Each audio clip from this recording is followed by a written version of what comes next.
So we'll start, and then I guess people can gradually join as we go. Welcome to our second Next Gen GP online interactive event, webinar, or whatever you choose to call it. We're really, really grateful to have Hannah joining us. Many of you will know her from sessions that we've done previously all around the country on Strengthsfinder and professional coaching as part of Next Gen GP. We're really grateful that she's created time now to help us think through how we reconnect with our strengths during this strange and sort of pressured time, and how we can use those to tackle the situation we find ourselves in, whether that's leading within your practice, within your trust, or moving into different teams as we get redeployed, and how you influence in that environment to really maximize your impact.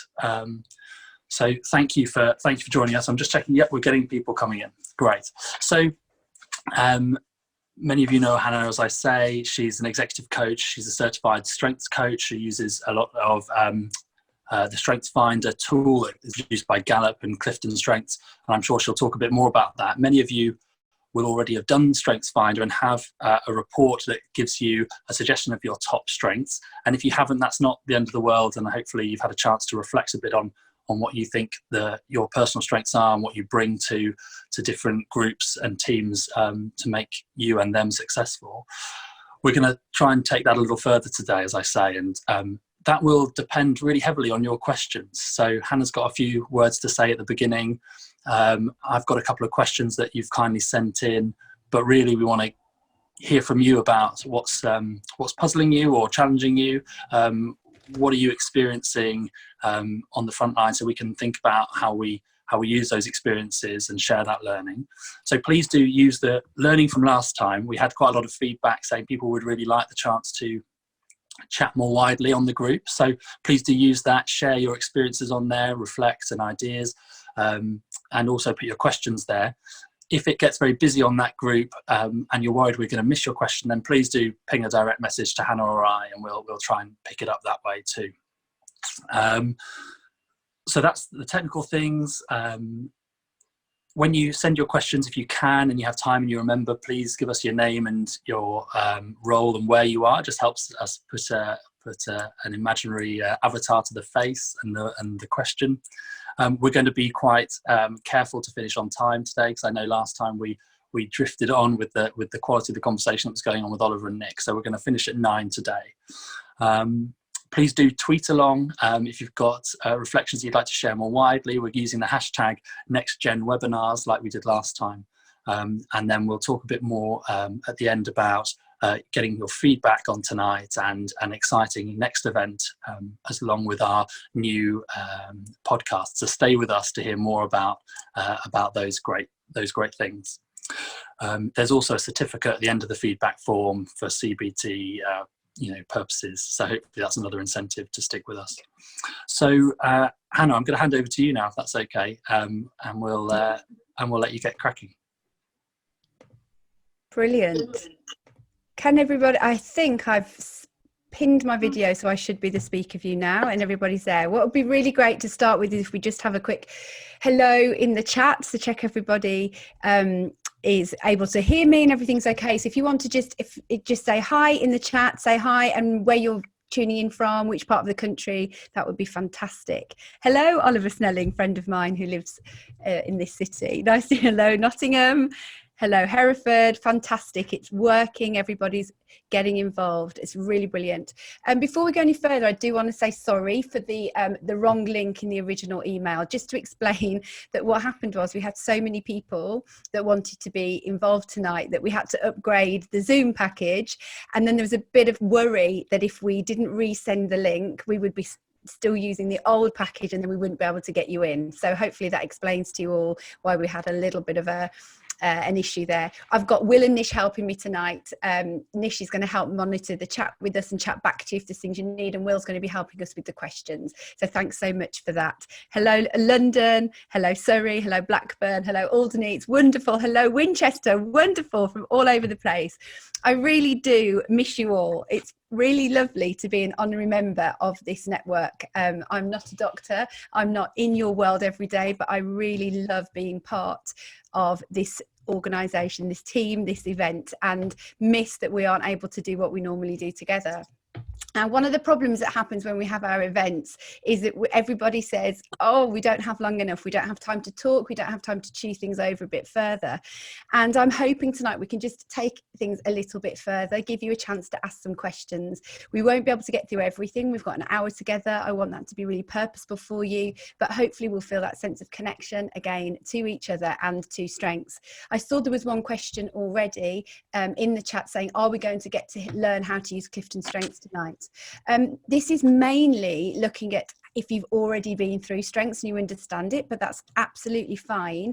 If you haven't, you'll be able to access what we're doing tonight and be part of things. I'm going to take us back a little bit, and then we're going to go right into taking this further forward. I want this to be relevant to where you are now. Your time is incredibly precious at the best of times, and I imagine it feels very precious at the moment with everything you've got going on in your lives. So let's make this as purposeful as we can do.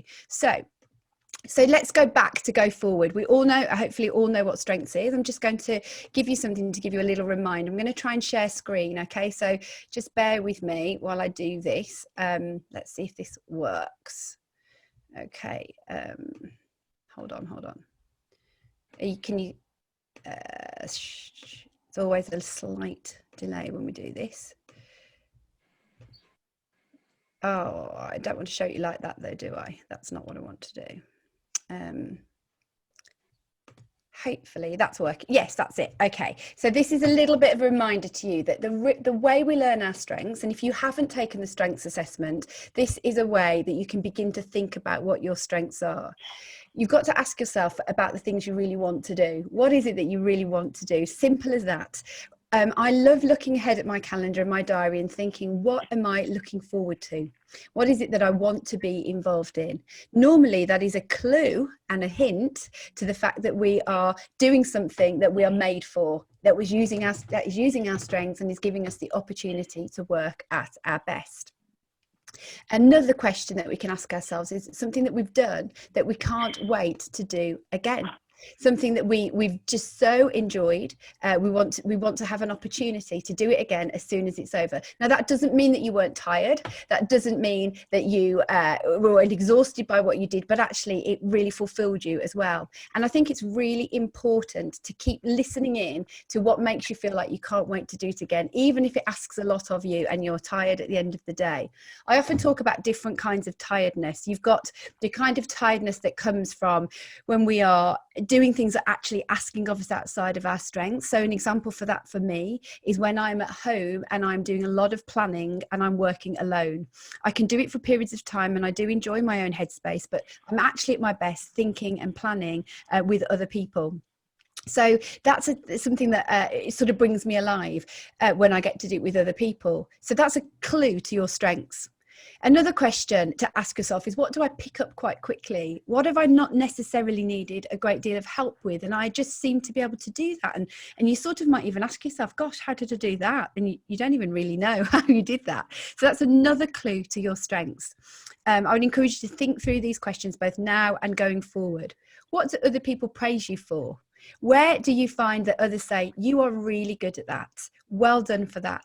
Even historically, what did people say when you were at school or when you were at university? What were the things that people spotted about you? That again is a clue to your strengths and your talents. And finally, this idea of losing track of time when you do it. Again, sometimes I can lose track of time because quite frankly, I've got too much to do. But sometimes we're losing track of time because actually we are so in our flow that we are using that sort of subconscious ability that we have, and we are operating in this idea, in this concept of flow, this sort of subconscious ability that we have. So that is just a quick reference and reminder to the rest of you that this is what the strengths-based approach is. What do we want to do? What do we feel satisfied by doing? What do we tend to do well? Another way of looking at it is if you're right-handed and you're writing with your right hand, you have that sense of flow and ease. When you write with your left hand, unless you're ambidextrous, which I am not, you have to concentrate really hard. It asks a lot of you mentally. The quality starts to, it might improve a little bit, or you might get utterly frustrated and want to give up. It depends on your personality and how you might approach that, but it definitely asks more of you. And when you're using your right hand, i.e. your talents, your strengths, your approach to leadership, you actually get better and better. You can do things at speed, you can bring flow, and you can really maximize and monitor. Okay, so that's something that I would encourage you to think about when you're thinking about your strengths, for those of you who have or haven't done it before. I think we've got continuing to have some people join us, which is wonderful. Welcome, those of you who are just joining the group. So question, can other people see like a blue circle on the screen? Did I do that? I don't think I did that. It doesn't matter. Yes. But yes, we can. It's gone now. It's gone now. Okay, right. So let's go back to where we were.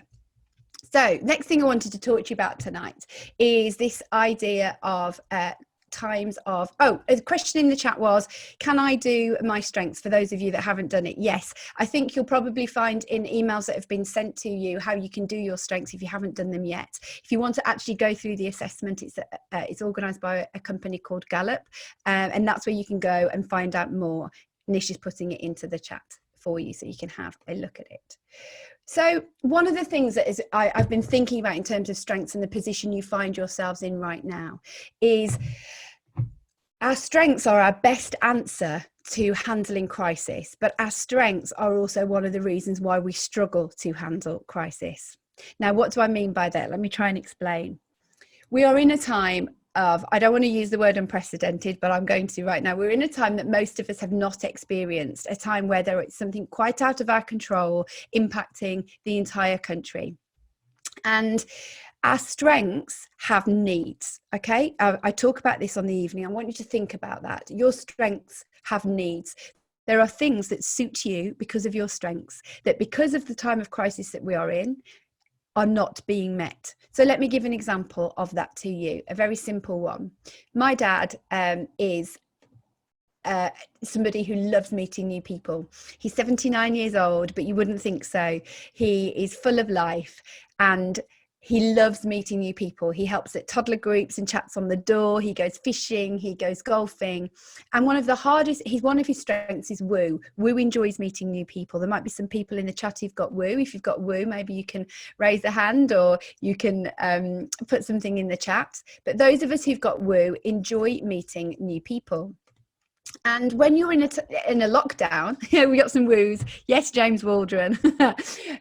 Those of us who are in lockdown and fully in lockdown, like my dad is, it's really difficult for him because he can't do that. He can't go and meet new people and have a quick chat. He does it with the postman through the door. He knows all of the delivery people, and that's as far as he can go at the moment in terms of woo. So that is a need that his strengths have that is not currently being met. Somebody's saying they feel like my dad. Yeah, I know. It's really hard and just desperate to make that connection with people that he doesn't know. Other people, that is absolutely not what their strengths need. And that is not the issue. But all of your top 5 strengths will have needs. So I want to ask you to think about that tonight. Which of your strengths have got needs that feel like they're not being met at the moment? Okay. And think about what is missing. What is missing from your life? And you need to acknowledge it. You need to acknowledge that these strengths have needs and they're not being met. Now, that does not mean that you are dealing with the worst thing that's going on. You know, some people, yes, okay, there's a grade of what's going on right now. And some people are having some very challenging scenarios. But your strengths have needs and they may not be met. Perhaps you have discipline and you like order and you like a plan. And your strengths need is not being met because all your plans have gone out of the window, both at work and personally. And you are struggling because actually you knew where you were going, you knew what the plan was, and that is not what you're able to do right now. And that need is therefore being missed. And you need to acknowledge that. So the first thing I would do is to say, think about your strengths and think about what's missing and what those needs are. Now, some of your strengths needs may well be really being met at the moment. You may have adaptability and you may be thinking, I love the fact that every day doesn't look like I thought it was going to. I love the fact that I'm being thrown into a situation that involves me to think quickly and to think differently. So you may find that some of your strengths are having just what they need and others of your strengths are not at all.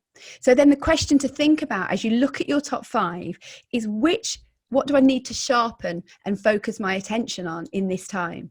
There may be some strengths where you may need to think, actually, thank you, friend, but I can't give you everything you need right now. And this strength is the one that is going to get me through this system, this situation.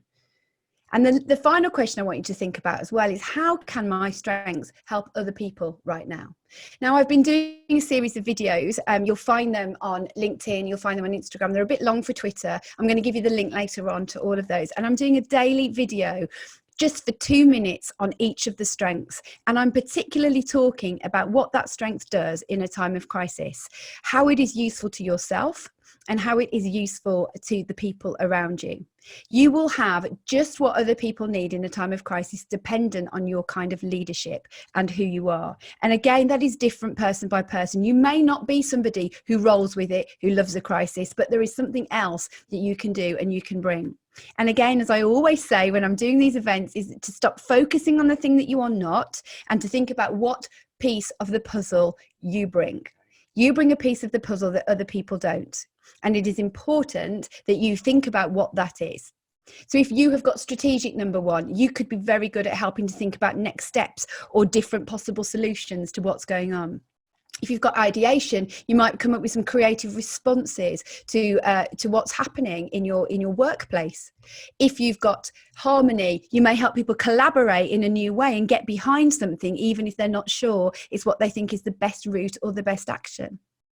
So that the little videos that people are saying that they've looked forward to and enjoyed, I'll make sure you all know where they are, because you could go and find your top 5 and watch those and take some encouragement. But I would encourage you to just take a moment and to step back and to think, what is it that my strengths need?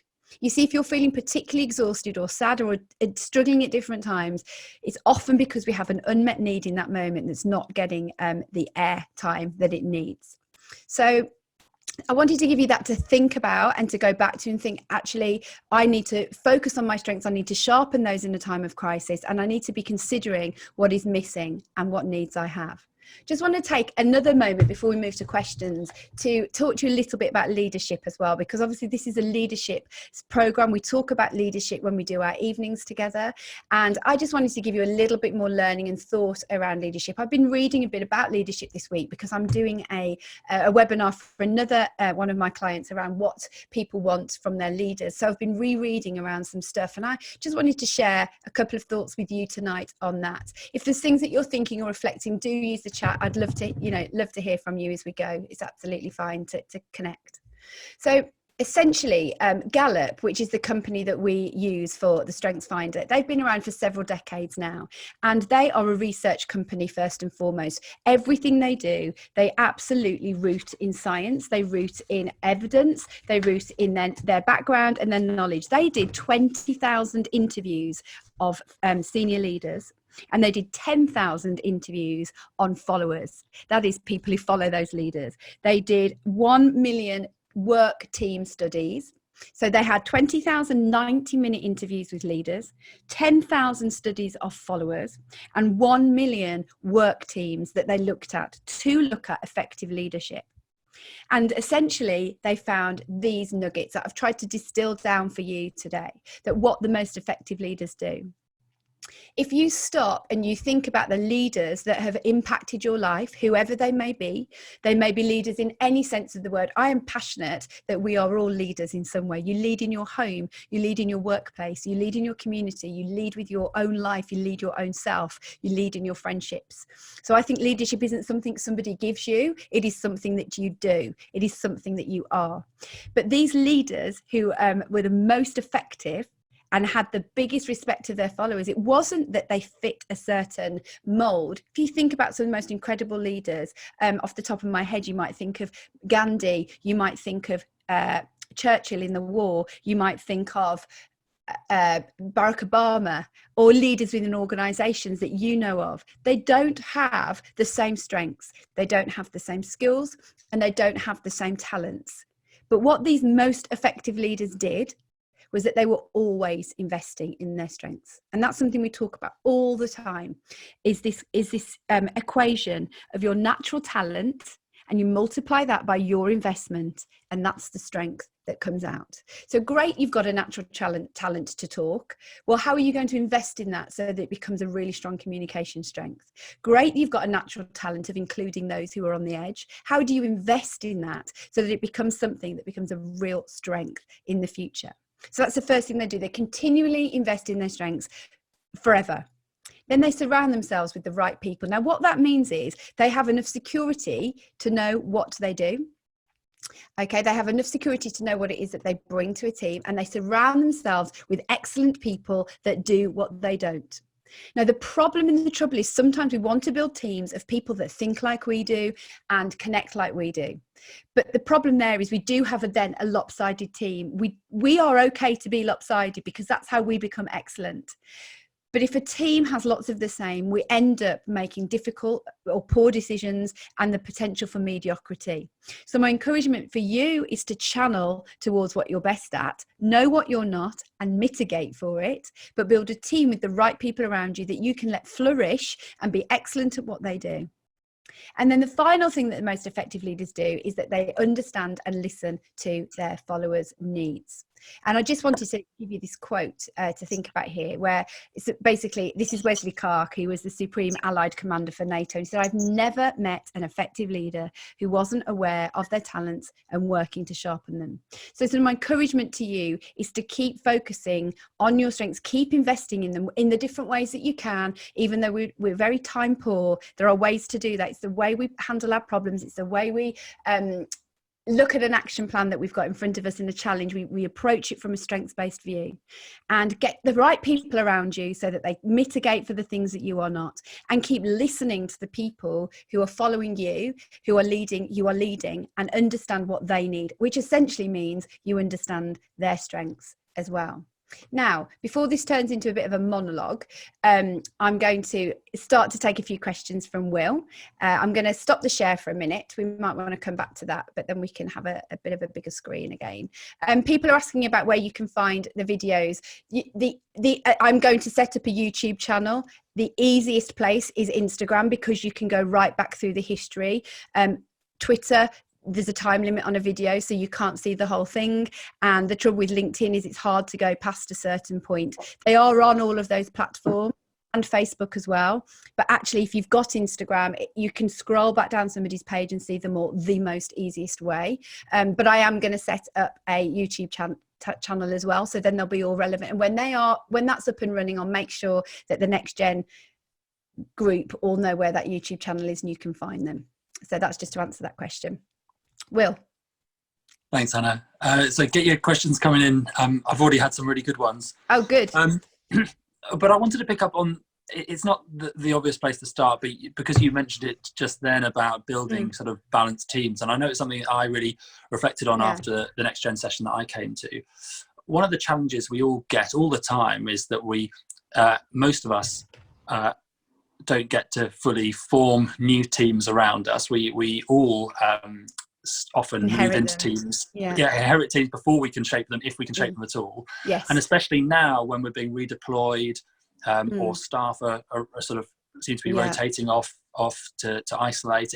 There's a lot of shift and change. Yes. Do you have any suggestions for sort of rapid tools or ways of assessing or understanding the strengths of those around us so that we can we adapt to that rapid change? That's a really good question. I mean, wouldn't it be good if we could just sort of say, put your fingerprint on here, and then we'll have a download of that person's preferences? I think it's a really good question. I think the more we learn about strengths and the more we learn about ourselves, you can start to read people better and get a bit of an idea. I think two things I'd say about that, and I'm going to share the screen again to respond. Hold on. Is it coming? Yes, I think it is. So what I would say is that you could maybe ask a few questions.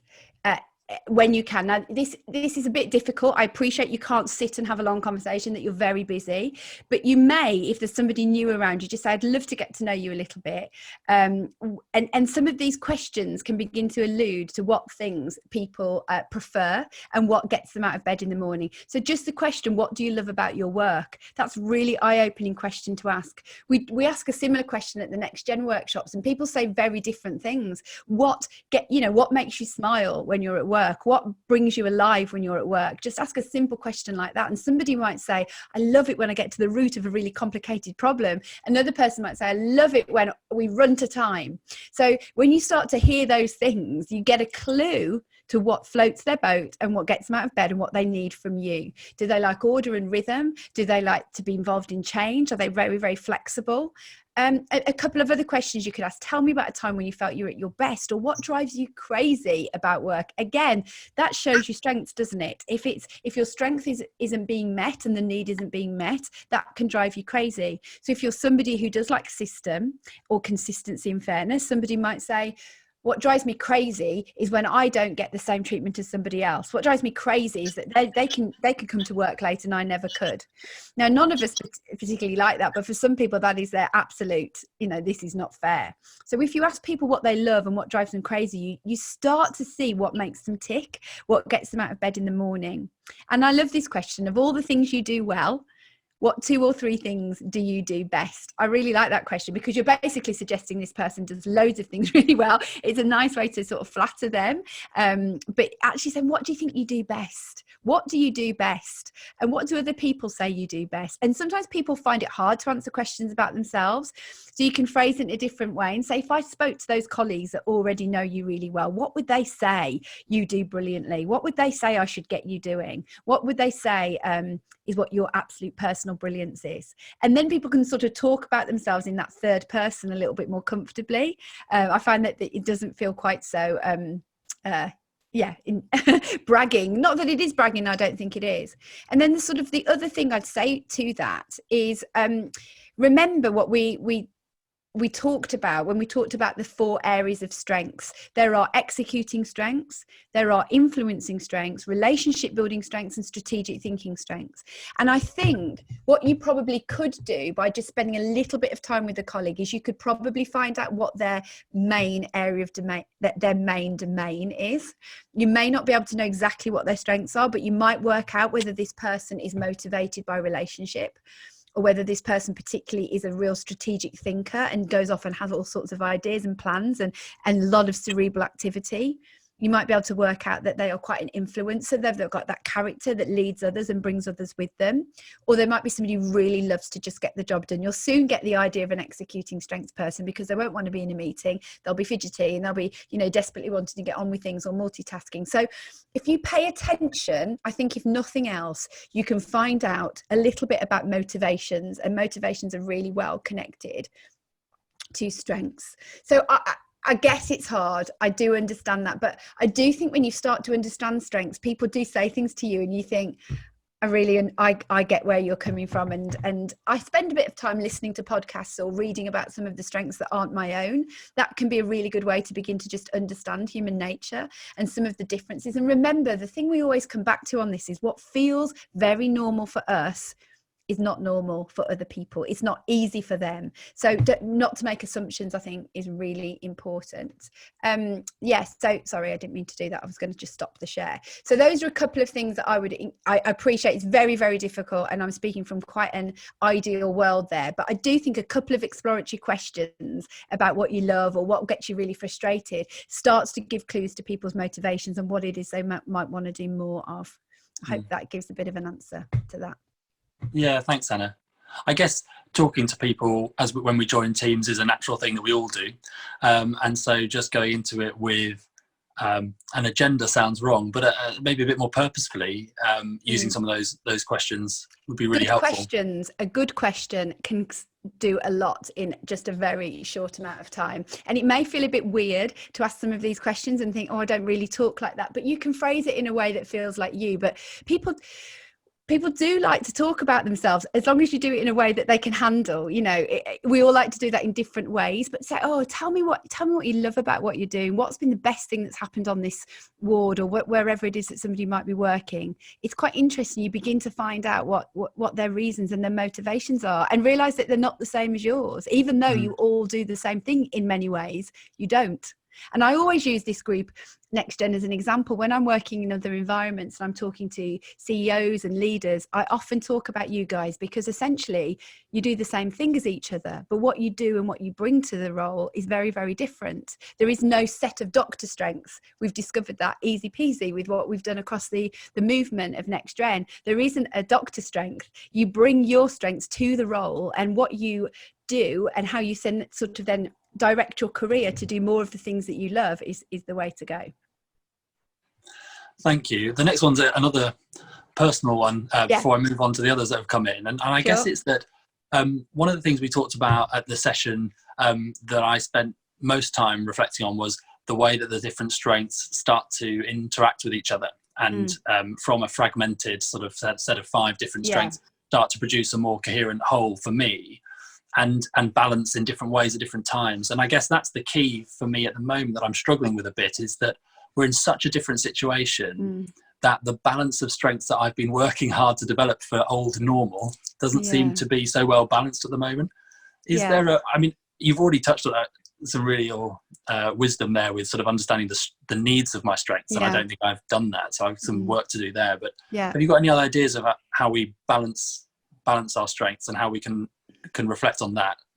I think that's a really good question. I think going back to what I said before around needs is a really important one to think about, to look at your top 5 or your top 10 if you know more, and think, what is it that this strength needs that it's not getting at the moment.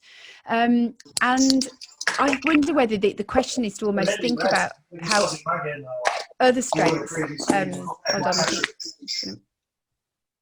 it's just mute. I think somebody's accidentally muted themselves then. And I lost my train of thought. I was thinking about how your other strengths might give you a way out for the strength that's not having its need met. So for example, let me try and think of something. Maybe you can say, what's one of the things that's pretty difficult for you with your personality and your strengths, and we'll have a chat at using. Okay. Oh, I feel a bit self-conscious now. So Sorry, Will, but it's good. It's good learning. So I've got activator, achiever, individualization, and learner. So I'm doing a lot of learning. Communication's never been more important, I think.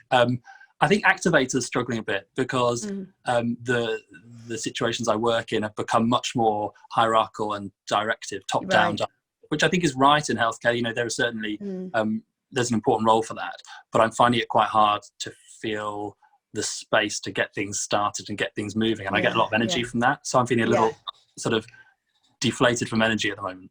And do you think that's exacerbated by the season we're in, or partly also exacerbated by the fact that you work for a large organisation, or is it both? Yeah, I guess it's always tricky, isn't it? I get most of I satisfy that strength most through Next Gen. And again, we've had we've had an interesting and difficult time with Next Gen. Well, I'm not going to say difficult, interesting.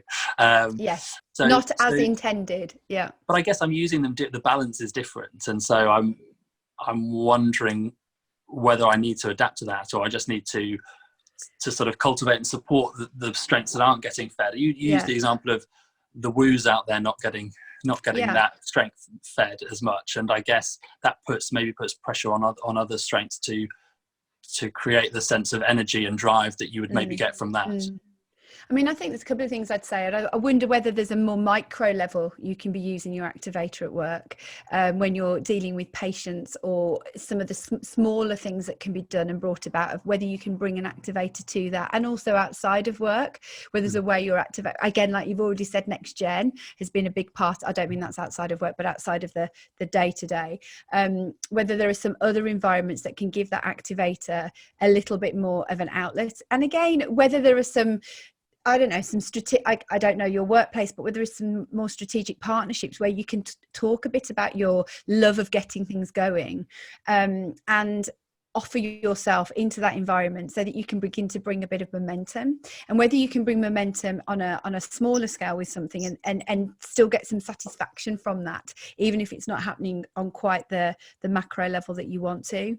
And again, I wonder whether your individualization, if you start really leaning into that and looking at the people around you, where there's a way that can have a bit more airtime at the moment, and maybe see it as an opportunity to invest in those ones. Because another thing that we often talk about is different strengths have sort of often have a bit of, what's the word, like the volume on them, and one of those, some of your strengths may have had really high volume, and perhaps a couple of them you can think maybe it's time to really invest into that at the moment. What can I do with my individualization to give it more of an outlet and an opportunity at the moment? Maybe spend a bit more time thinking about how to tailor what we do. I was talking to somebody today about their individualization, thinking about how that gives you a really good way of tailoring your approach to each of the people that you deal with. And perhaps that could be given, you can use your activator as a challenge to get your individualization going.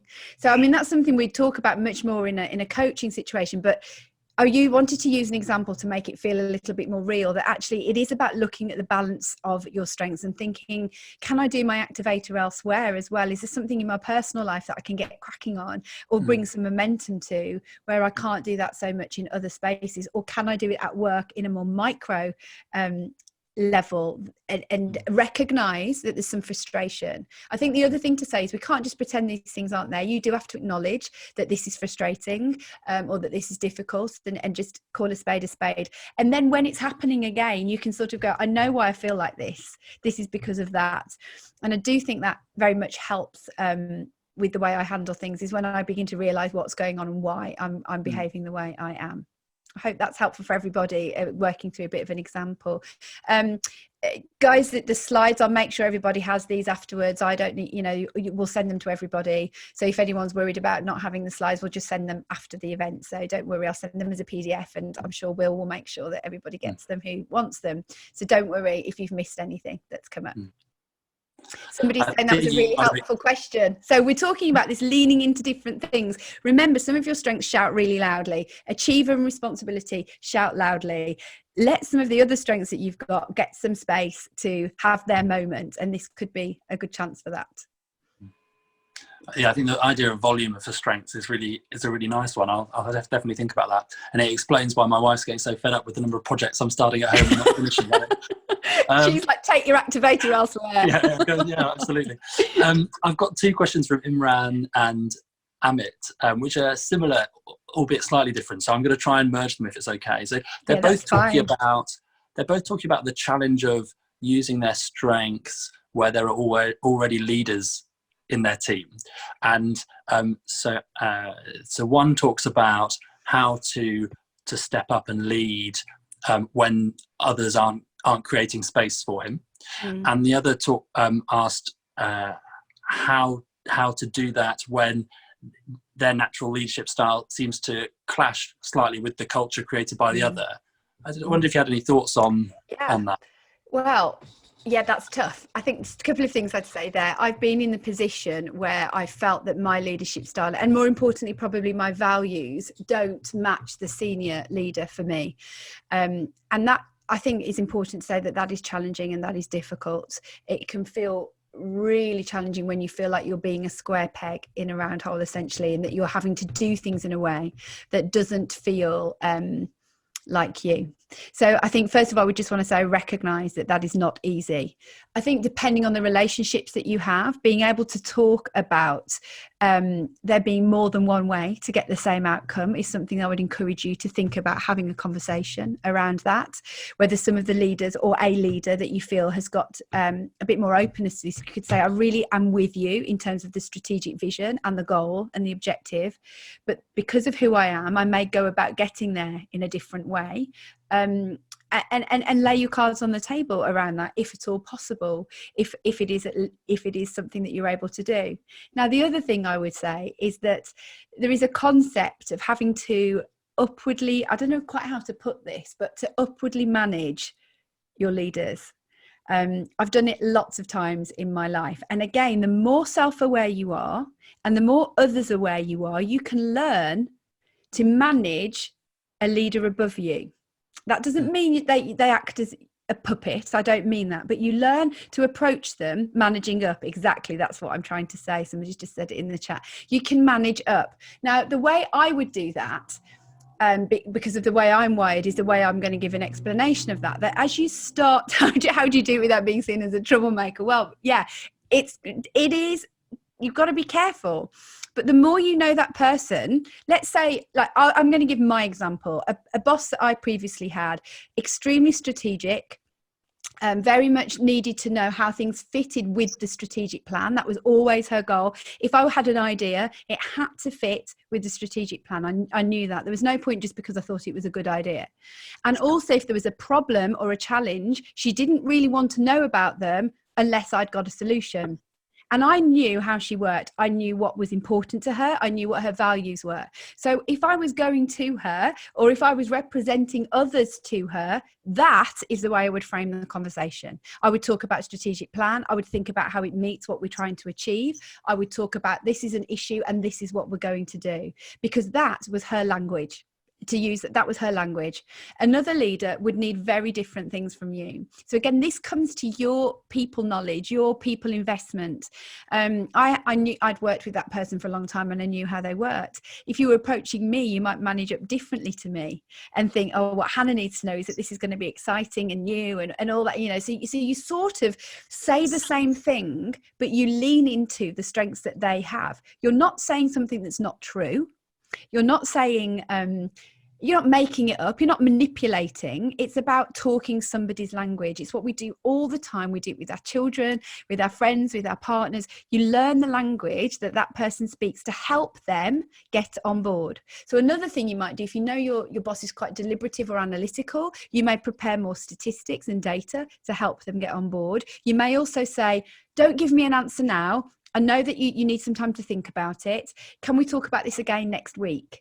Again, that is managing up to somebody who that's the way they work. So having a few things like that helps you connect and help that leader see that you understand them is really important. I think the other thing I'd say about leaders is that where possible, give them an opportunity to be praised. Praise upwardly also. They don't always hear it, you know. It's important to think of ways you can say, I really appreciate this about you. Even if there are lots of things that you don't appreciate about them, okay? You can still think about what is it that they do really well. This really frustrates the hell out of me, but they do this really well and I can tell them so.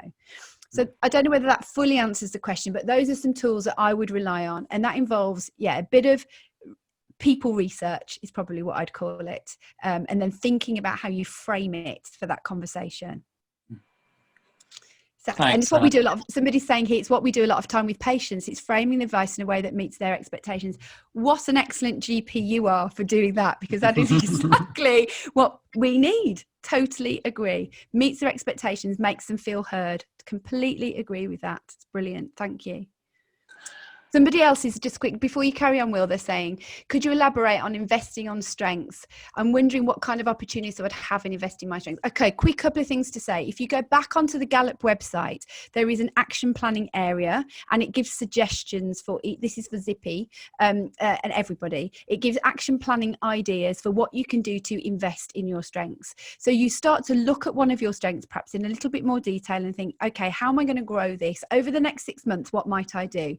It might be that you want to listen to some more podcasts about it. It might be that you put yourself in a position where you're going to run a course where it will stretch that part of you or get part of an opportunity that's going to lean into that strength. So investing in it essentially means practicing, developing it, and putting yourself in out of your comfort zone positions. About a month ago, I'd done very few Zoom webinars. I've now got one tonight with a lot of participants. Now that was I was thinking, what are my strengths? Well, woo is my strength, and so is communication. I'm going to be stretched by doing this, but this is a good opportunity. It's giving back to a community that I care about, and that is an investment in strengths. So that's just a very simple example of that. Will, back to you. Brilliant. Sorry. Thank you. So Aaron has asked, Aaron's up in Lancashire. I think I've got that right, Aaron. Sorry. Wonderful. Part of the world. Aaron's asked, what would your advice be if you're working in a team with a person who has wrongly identified their own strengths? and or they want to have a strength which you don't think they have, or they're not natural. They're trying to work in a way that's not naturally suited to them. Is there a way you can? We talked about lead sideways, or lead up in a more constructive way. You know, that's really hard, isn't it? That's a really sensitive topic. When you feel like somebody is trying to fit what they feel they want to be, or what they feel is expected of them, it's sad, because we've probably all done it at different times, and we know that it doesn't bring us out in our best. We don't operate at our best when we're doing that. But I do think this is something about security and foundations that I think is quite difficult to, unless you've got a real depth of relationship with, is quite a difficult one for you to address. I think one of the things I remember hearing, this is quite a strange example, but the best way to see that a stick is straight is, the best way to see that a stick is wonky is to put a straight stick next to it. And I think probably what I would suggest is that to develop your own security actually ends up illuminating where somebody is probably acting out of a place of insecurity. And if you keep being that person of, I'm not going to try and be what I'm not going to play a game, I'm going to be me, I'm going to bring what I do best every day, I'm going to speak praise to those around me that do things that I don't. And as you continue to model that, I believe that starts to become apparent that person, for whatever reason, is not acting from that place. Now, if they've taken this actual strengths assessment and they've got strengths that you think, oh, really? I think it would be, depending on your relationship, would be to have a really good look at their report with them and say, tell me which bits of this really stand out to you. Sometimes people's perspectives of themselves are quite different to ours, but that doesn't mean that there isn't potential in them for that. And ultimately, that's for them to decide. But I do think going back to security and foundations is so important. We've all had leaders that have maybe risen the ranks before they've actually got the character, let alone the experience, to handle it. And that's quite quickly exposed over time. Because things start to be, the illusion disappears. But I just believe what I said to you before, that keep being that straight stick against what feels like a wonky stick. And I think it becomes quite clear when somebody's in their space of being genuine. I think I actually wrote an article about security a long time ago, which I'm quite happy to send around if people would be interested to read it, which was all about developing that. And that is probably a number one trait that is respected by others above anything else, is just thinking, this is what I am and this is who I am. That's what I'd say. I think that's a really, really difficult one, really hard to handle. And not without knowing the person, it's hard to know how they're going to handle a conversation like that. And I think the more you invest in your friendship with them, the more you can start to call out the things that they are. So perhaps that's another thing to do, and say, gosh, you are so good at that, which might not be the thing they think they're good at. But I definitely come across a lot of people who are in that space, both personally, people I know, and people in the workplace. And you think, I wish you knew what I actually wrote something down yesterday. Few people have discovered the place in life where they have the most potential for growth. And it's actually quite sad because they've not discovered that. So you could help maybe spot it for them and put them in that direction.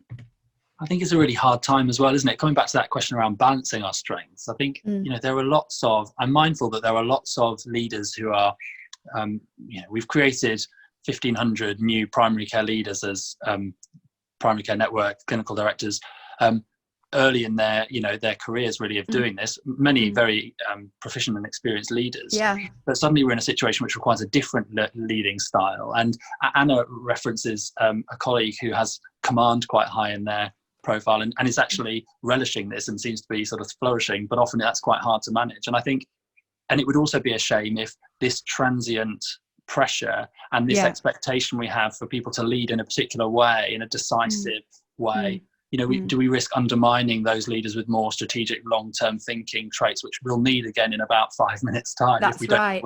I think that's a really good point. I think making sure there's time for reflection after this crazy period, I think is probably a really good thing. We're not going, I don't need to say this, this, everybody keeps saying it. We're not going to go back to where we were, but actually maybe some reflection that some things really do suit this period. And actually somebody who is going to say, this is what we're doing right now is possibly very useful in this season. That's where you need to just lead, in a much more of a matrix style. But like you say, some of those longer term and futuristic sort of strategic planning strengths are going to be very, very important as we emerge from this and think, well, what are we going to do differently because of this? What completely changes the way we operate, and how do we now back that up with the systems that can actually sustain it?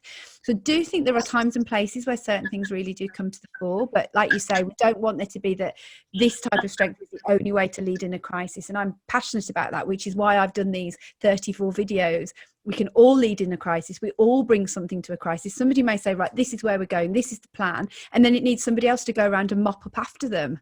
Both of those things are essential in a time of crisis. If a plane is coming out of the sky, it's no point me just going, oh, let's have a chat to everybody. Somebody needs to get the plane to either land or get fixed, or do, you know, somebody's got to act decisively. Somebody else might be saying, I'm going to sit with this person who's totally freaking out. So that's, again, how we I keep forgetting I'm being recorded, and I'm saying freaking out. Please forgive me, everybody, for my tone. But yes, all the strengths are needed in a time of crisis. Know the part that you play and play it, and let those people play the parts that they play. And if they come out a bit tone deaf, well, there'll be a time and place for feedback, and maybe now isn't entirely that. There's a couple of quick questions in the chat. Will, is there something else you want to say? No, I think those Nish and Lizzie have both made great points. I'll try and do them in, like, do you want to read out Nish's questions, and then I'll okay, so answer. Yeah, so Nish has asked, do you think in times of crisis that the flawed aspects of our strengths, I think you sometimes call them basements, are more likely to emerge, and how can we be mindful of that? Oh gosh, that's a really good, yes, they can, particularly if the trigger points are coming out. So I'll give a personal example. As soon as this all happened and we were on lockdown, you know that a lot of my work is face to face, not just what I do with Next Gen, but I work a lot with leadership groups and workshops, and I'm not very futuristic. So not only do I not have futuristic, I love being with people, and I get a lot from that. I'm quite emotional, I've got empathy, so I feel emotion quite strongly. Okay, so all of that kicked off in that first weekend, and my husband would tell you it was quite a dark weekend, because I couldn't quite imagine how this was going to look, because I'm not very futuristic. I felt emotional and sad. I honestly actually felt a bit like I'd lost my job. That's me being totally honest. I'm sure lots of furloughed people have felt like that.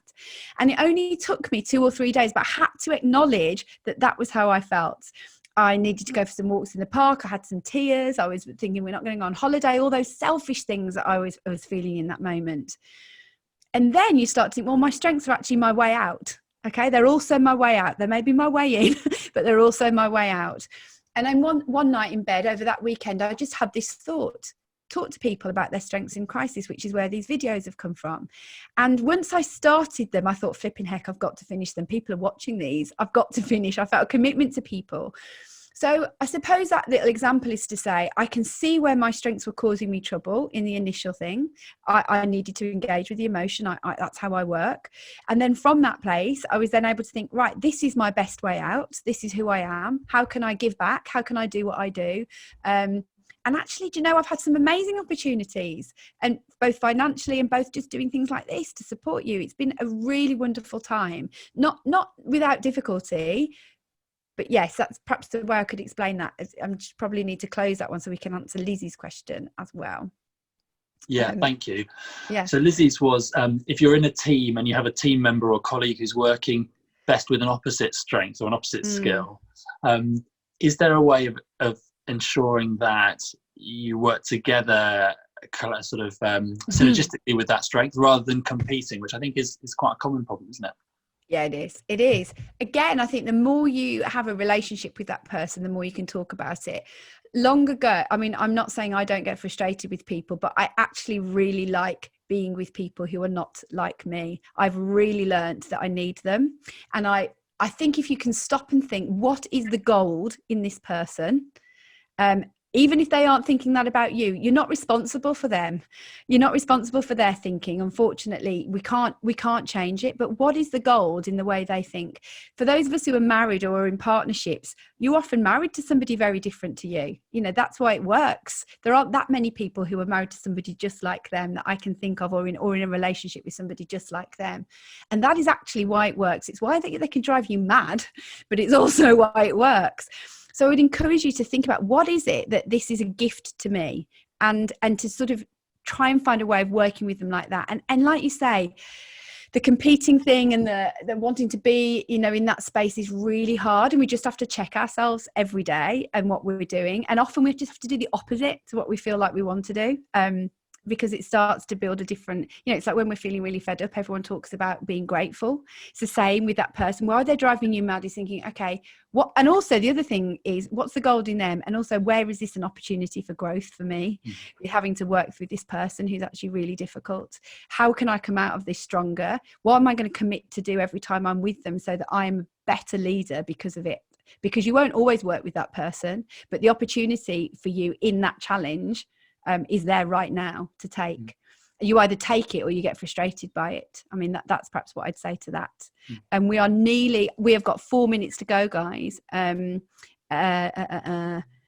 And yes, most of this is people's reflections, really, and finding, is there anything, your 2 Minute Strengths podcast available outside of Instagram and Twitter? They're going to be on YouTube. They're on LinkedIn as well. I'll make sure we get that to you guys. I am doing my best to get those. You know, you don't have to have an Instagram account to look at Instagram, by the way. If you go on your laptop, you can go on there. You don't have to join, just to say that to you, just because most people think it's mobile based. Hannah, last I've got one from Miraj, who asks, he's one of our leaders in Hereford and Herefordshire and Worcestershire, where I grew up, Hereford and Worcestershire. Woohoo! He asks briefly if there's any difference in the way we use our strengths now we're moving to more virtual interaction and online meetings, as you said. I think that's a really good point. It's quite new for me to have to think about that. I think whatever our strengths are, it's a more exhausting environment, it seems to be. I think that people are talking about, there's all sorts of research around that. Again, I think you've got to ask yourself, what's the best way that I can handle this virtual space? My husband's more introverted and he's spending 8 hours a day on Zoom, and it's something he's almost just having to dig in and think, this is what I've got to do at the moment to support my team in a virtual space. But again, it's thinking about what is asking of you, what suits you more. I mean, I'm loving this. What I love about this is the fact that you're all interacting with me and engaging back. I'd find it very difficult if I hadn't got the chat and you speaking to me, Will, because I love the connection with people. So this is the best way around. I'd hate to do a recording into a room that you just sent out as a little video message from Hannah. That would be not me at my best. So again, you've got to think, what is the best way for you to handle with this virtual space? But I think that's an emerging scenario which I'd probably want to spend a little bit more time thinking about, if I can. Thank you. And I guess I reflect, I don't know if this is true, but I suspect it's exhausting, whatever your strengths are. You know, there's something about the dissonance between being with people and not quite with them. That's and not it. quite, really not quite interesting, sharing that space. Yeah.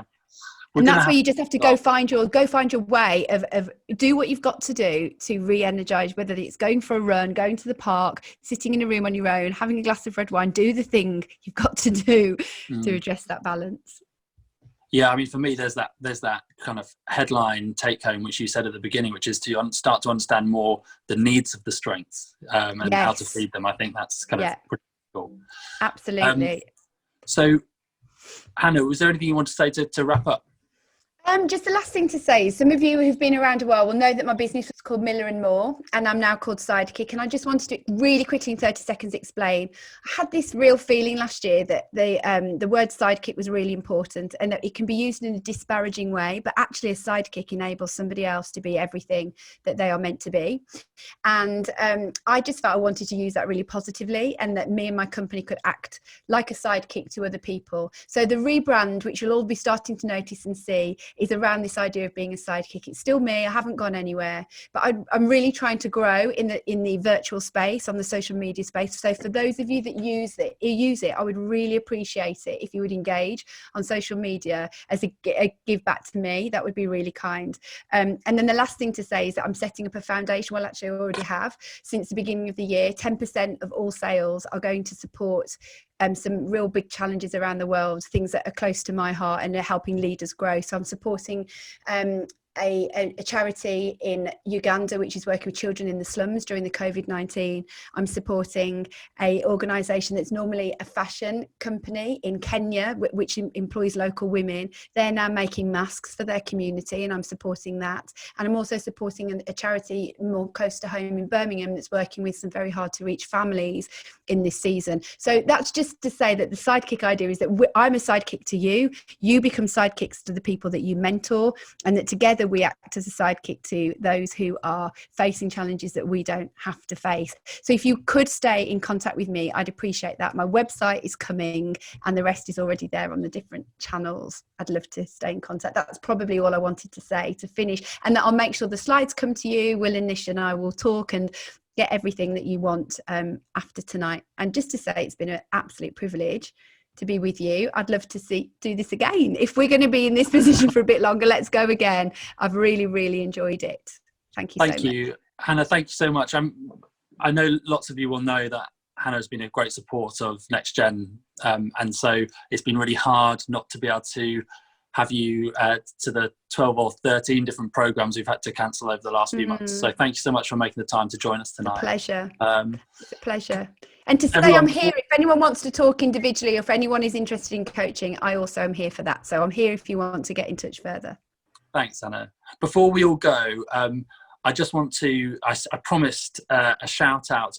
I have a special offer to give those of you who have hung around to the end, and that is our podcast, our first Next Gen cast, is due to be released tomorrow morning at 7 a.m, provided I get out of bed in time. But the inimitable Nish Manek, who is our interviewer extraordinaire, has agreed that we can share the link tonight. So you can have a 12-hour head start on everyone else. So Nish is going to share the link to that with the most wonderful leader, David Haslam, who was chair of NICE, a wonderful GP from the Southwest, and just a really inspiring conversation I was really lucky to hear in draft form. So please do download it, listen to it, leave us some reviews, and let us know who else you'd like to hear from. We've got loads more coming under that. Please also leave us some feedback on tonight. We've got another webinar session with Michael West, who many of you will know from his work with the King's Fund on compassionate leadership. And he is going to be talking to us in this community, at this Next Gen community, about what compassionate leadership might look like for us and answering your questions. So this is a real, an incredible opportunity. I mean, you're not going to get without paying hundreds and thousands of pounds to join a King's Fund conference. So please join us on the 20th of May for that. We will send out links, and you can sign up through the same sign up link as you used for this. It's going to be brilliant. So Nish hopefully is now sharing the feedback link. Sign up, as I said, through the same link for Michael's talk on the 20th of May, and I can't wait to join you then. And enjoy the podcast that's coming tomorrow morning or tonight via the link. Like I say, I think you're in for a real treat. Thank you so much, Hannah. Thank you so much, everyone, for as I always say, the opportunity cost of joining us tonight. We really value your time, and we can't wait to join with you again, personally and physically when we're allowed. If that doesn't sound too wrong, when we're allowed to after this. Please take care of yourselves. Thanks. Thanks so much, Will and Nish, for organising this. It's been an absolute pleasure. Thanks, everybody. Goodbye. Bye.